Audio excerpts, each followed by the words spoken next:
What a week! Yes. What a week! The news of our president stepping down at the end of this term.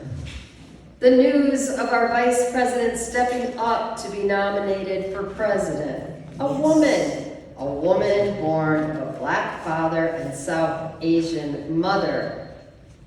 The Zoom calls, which began Monday with black women having the largest Zoom call to date, raising money, and then all of the calls of groups that followed day after day after day. I was in the white women's Zoom call, and I can tell you definitively that what I heard was unlike anything I had ever heard when white women come together. Okay. The primary message was, listen to black women, they know how to get this done. And so these Zoom calls all started happening. Thousands of people gathered online, millions of dollars were raised, but more than that, these groups talked about strategies for coming together, naming the ways we have not been united, and beginning to create a vision for how we might be more united going forward. And aside of politics, in that, there is a holy thing happening. This coming together of people in new ways, in larger numbers, for one purpose. And if that weren't enough, on Friday, the 33rd Summer Olympic Games in Paris kicked off in an opening ceremony that was a 3-hour gala, including depictions of French culture, design, fashion, art, music, dance, history, and the way that love is expressed around the world, and especially in France. And for mainline Christians in the USA, those events lead us into today's gospel. 2 stories of fear and how the presence of Jesus speaks to that fear. The first, a fear there would not be enough. Surely there won't be enough food for all these people, Jesus. And of course, there was more than enough. In fact, when I picture this scene, the feeding of the 5,000, and I'm not just saying this because of the Olympics happening in Paris or the fact that I am French, but when I picture this scene, these 5 loaves of bread are always baguettes.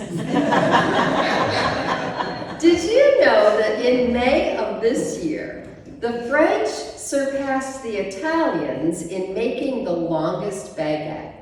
A team of 18 bakers began preparing the dough at 3 in the morning, which resulted in a 461-foot-long baguette, earning them a spot in the Guinness Book of World Records and dethroning the bakers in Italy who previously held the title.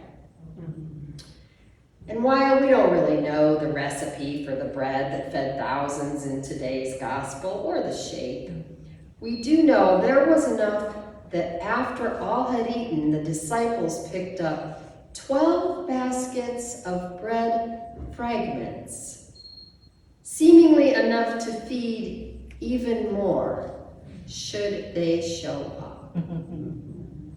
And then, in the second half of today's text, we read of the disciples in a storm, in a boat, in the rain, on the water, and the fear that was in the boat with them. The fear, evidently, was so intense that when Jesus shows up, the disciples want to take Jesus into the boat for themselves, but instead, immediately, the boat reached the land. This has me thinking about how often Christians try to keep Jesus to themselves. Jesus, the bread of life, believing there might not be enough to feed these people. And it happened again when the disciples went to take Jesus into the boat with them, when instead Jesus leads the disciple to the land, to the place that would unite them with these people. Which brings up two questions. What are the fragments we need to pick up? And how will you know when you've reached the shore? What are the fragments we need to pick up? And how will you know when you've reached the shore? The opening ceremony of the Olympic Games has caused some controversy among Christians who were offended by some of the depictions of Greek and French culture and historical references. In particular, there was a scene that many thought was an irreverent reference to Leonardo da Vinci's famous painting, his largest piece of work, The Last Supper. You've seen it. They thought that the scene that was created as part of the storytelling of the opening ceremony was mocking that painting. The scene in the opening ceremony is a group of drag queens who are indulging in a feast at a long table. Some misguided Christians assumed it was mocking the Last Supper, when in fact it was actually a depiction of an ancient Greek bacchanal, which is an uncontrollably promiscuous, extravagant, and loud party. It didn't have anything to do with the Last Supper. It was about Greek Olympics. Similarly, near the end of the ceremony, there was a human riding on an electric horse across the top of the sun, carrying the Olympic torch to its final destination. Some Christians interpreted this to be a reference to death, riding a pale horse, as referenced in the book of Revelation, when in fact it was Sakana, goddess of the sun, the river in which the boat procession took place. The boat procession replaced the usual parade of athletes with boats of athletes from each of the countries participating. The second to last boat in this procession was the Olympic refugee team. The International Olympic Committee began including a refugee Olympic team in 2015.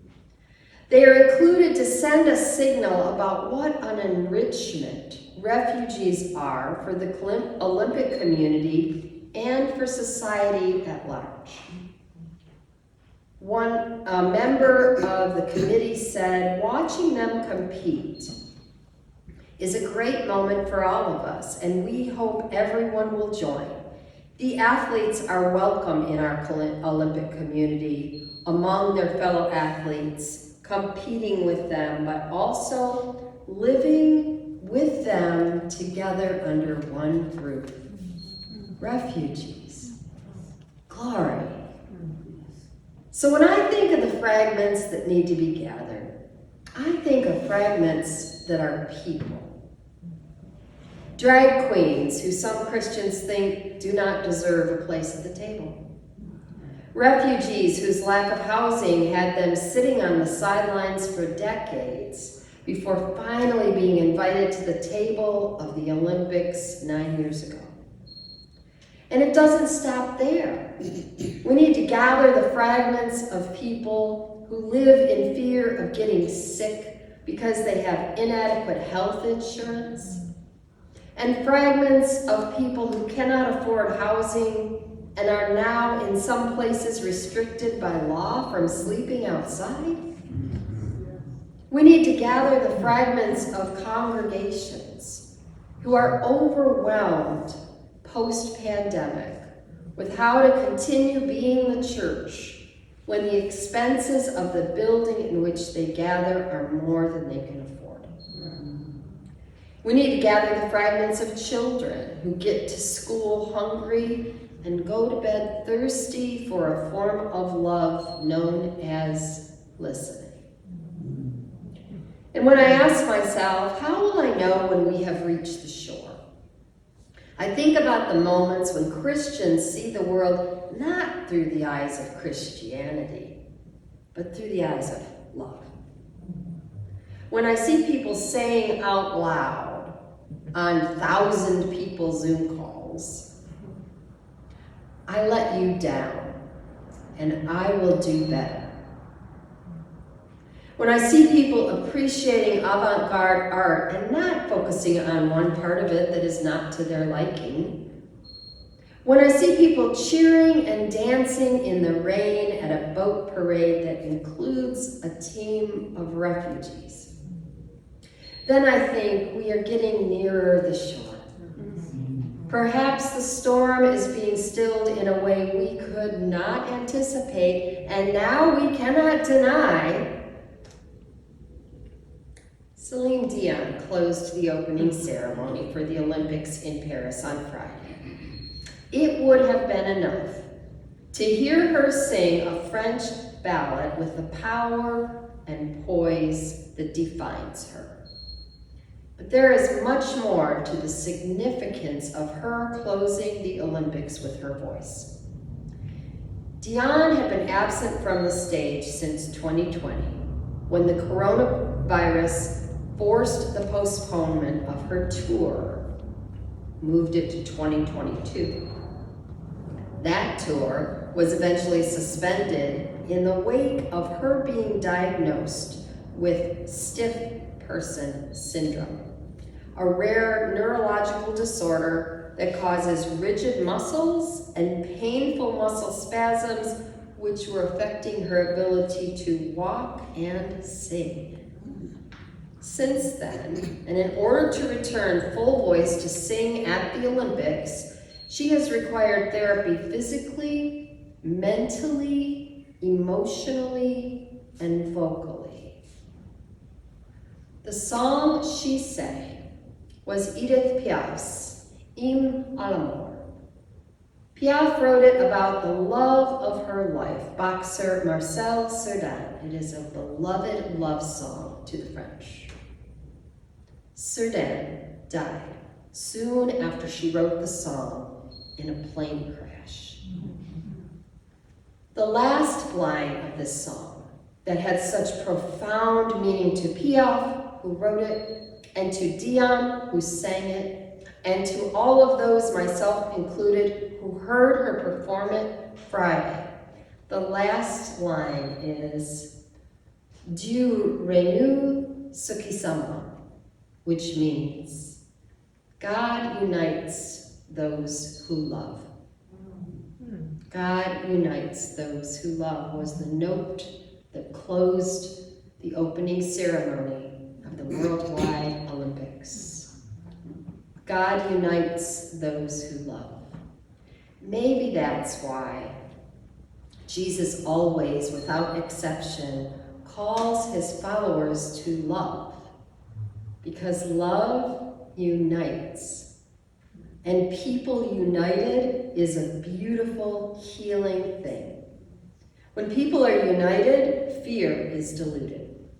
When people are united, food can be stretched so that no one goes hungry.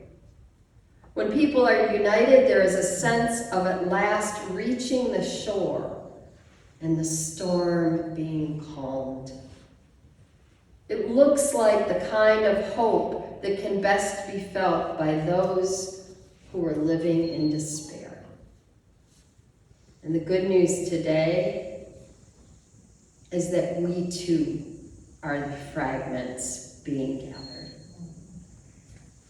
And the shore is the place where we get to share the hope we have by being gathered with those still seeking a place at the table.